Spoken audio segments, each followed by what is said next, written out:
সব 10 টাকার কয়েন। আর এর মধ্যেও কিছু আছে। এটা তো হালকা কেন? নিচে নাকি কেউ?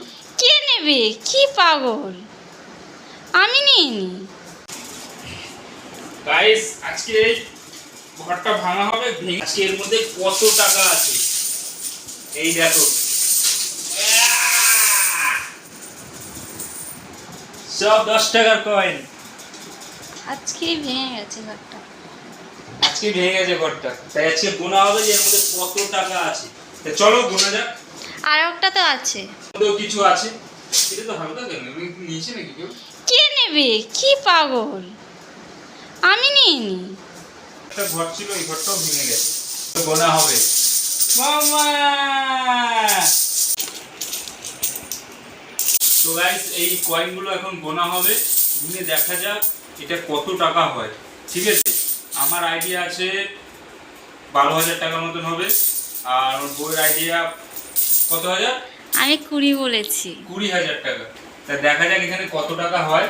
আর এখানে 10 টাকা এবং 20 টাকার কয়েন দুটোই আছে। চলো এবার স্টার্ট করে গোনা।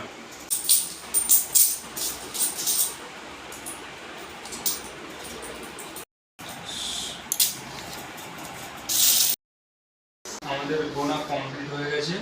আর এখানে গুনে আমাদের মানে যে কয়েন হয়েছে প্রায় 16,500। মানে 16,500 টাকা আমরা ভোটে জমিয়ে ফেলেছি। দেখো একবার গুনে দেখাচ্ছি। এটা 1 2 3 4 5 6 7 8 9 10।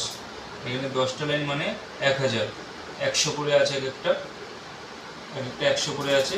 আর এখানে 1 2 3 4 5 6 7 8 9 10 11 12 13 14 15 16। এখানে 16,000। আর এই 20 টাকার কয়েন আছে 2 4 6 8 10। 100 টাকা মানে 500 টাকা এখানে আছে। 1 2 3 4 5 16,500 টাকা আমরা ঘটে জমিয়েছি। তোমরা কমেন্টে অবশ্যই জানিও যে এই টাকা দিয়ে কী করলে ভালো হয়, তাই করা যাবে। 16,500 টাকা তো এখন থাক। এটা এই 10 টাকার কয়েনটা আমরা নোট করতে হবে, মানে আমরা নোট করবো। এটাকে নোট করে তারপরে কি করা যায় তোমরা একটু কমেন্টে